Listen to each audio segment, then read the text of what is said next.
उदालगुरियाव रायजोफोरा सोरनो भट होगोन?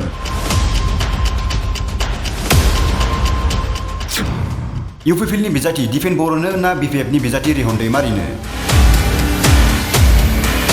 इउपिपिएलखौनो मोजां मोनो। जाय जोंनि समाजनि मोजां नैबे सौगानथायखौ मोजां खामानि मावगोन दलं जोंनो नांथारगौ। जाय बेयाव जै सरकारा जुदि मोजां खामानि मावनो हागोन बिनो जों सापर्ट खालामगोन। जायनो हारिनि थाखाय माबोरैहाय मोजां मावलाङो बेनोनो जों भटखौ होनाय जागोन। उदालगुरियाव दैदेनगिरिफोरनि सायाव रायजोफोरनि फोरमायथि। रिहन दैमारिया सिगां गोबां खामानि मावबोदों, जों बिनोसो भट होगोन। दा बे रेहन सारखौनो मोजां मोनदों, बिथांनोनो आं बे रेहन सारनोनो होनाय जागोन आरो दायो। जोंथ' गोबां डेभेलप जानायखौ नुदों, बिथांनि मावनायखौ गोबांथार जों नुनो मोनदों। ইউপিপিএল 5 বছৰৰ দালাংকো মাফুংনা হনো হায়াকৈ। ইউপিপিএল তো আমাৰ এইখিনি অঞ্চলতো তেনেকুৱা মই কাম দেখা পোৱা নাই নতুনকে। আমাৰ যিখিনি ইয়াত আমাৰ এইটো ব্ৰিজ হ'ব লগা এইখিনিও মানে 5 বছৰত মানে ইউপিপিএল তো কৰি দিব পৰা নাই আৰু এতিয়া মই বিপিএফকে মই ভোট দিম। ब्रैजिदाइनआव उदालगुरि विधानसभा बियाबाव रायजो राजाफोरा बबे दोलोनि सोर बिजाथिनो भट होगोन? आसाम विधानसभा बिसायख'थिया फैगासिनो दं। गावबा गाव दोलोनि बिजाथिखौ देरहासार खालामनांगौनि थाखाय जाय फारा-फारि बिसायख'थि फोसावदिंनायाव बयबो मुखुब। नाथाय रायजोनि सोर बांसिन खामानि मावगोन आरो सोर बांसिन भट लाना देरहागोन? 42आव उदालगुरि विधानसभा बियाबाव इउपिपिएलनि बिजाथि जाना दिफेन बर' आरो बिपिएफनि बिजाथि रिहन दैमारिया एनडिएजों मदद होजाना बिसायख'थि गेलेगोन। फैबाय थानाय बिसायख'थिखौ नोजोर बोनानै 42 उदालगुरि बियाबनि भैरबगुरि ओनसोलनिफ्राय जोंनि बिटिसि लाइभ 12 नि खौरांगिरि जनास बसुमतारिनि जर'खा फोरमायथि।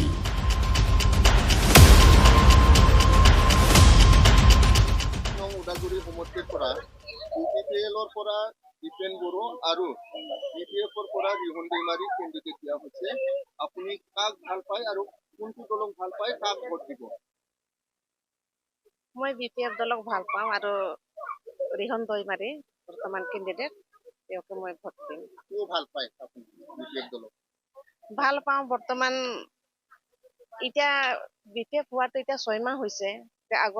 আগত যিখিনি মানে বিপিএফ আছিল সেইটো সময়তো মানে ভাল কাম কৰি গৈছে, সেইকাৰণে মই বিপিএফক ভাল পাওঁ। আপুনি 17 বছৰ চৰকাৰ গঠন কৰিছিল, চৰকাৰ চলাই আছিল, একো কাম কৰা নাই বুলি কৈ আছে কিছুমান মানুহে, আপুনি ৰাইজেতো ক'ব কিন্তু মই নকওঁ, কাৰণ মই যিখিনি মই কামবিলাক চাইছো বিপিএফৰ মানে ভালে চাইছো আৰু এতিয়া মই বিপিএফকে মই ভোট দিম। যোৱা 5 বছৰ ইউপিপিএলৰ চৰকাৰ আছিল, কি কাম কৰিলে এইটো অঞ্চলত?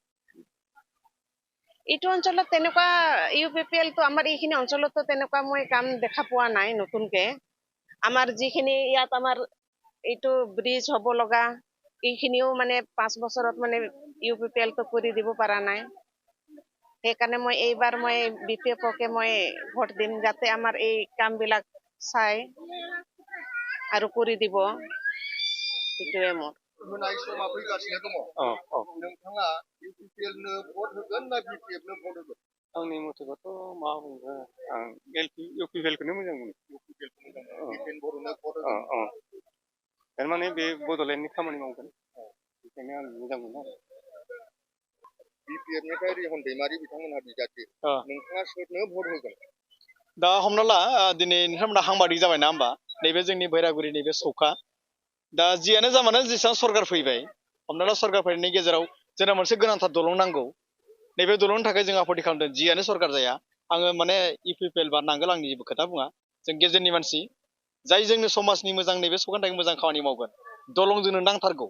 जाय बेयाव जै सरकारा जुदि मोजां खामानि मावनो हागोन बिनो जों सापर्ट खालामगोन आरो आंनिफ्राय बे इउपिपिएल नांगोल सोरखौ आं बासिया, जों जेनेरेल मानसि गेजेरनि मानसि जोङो।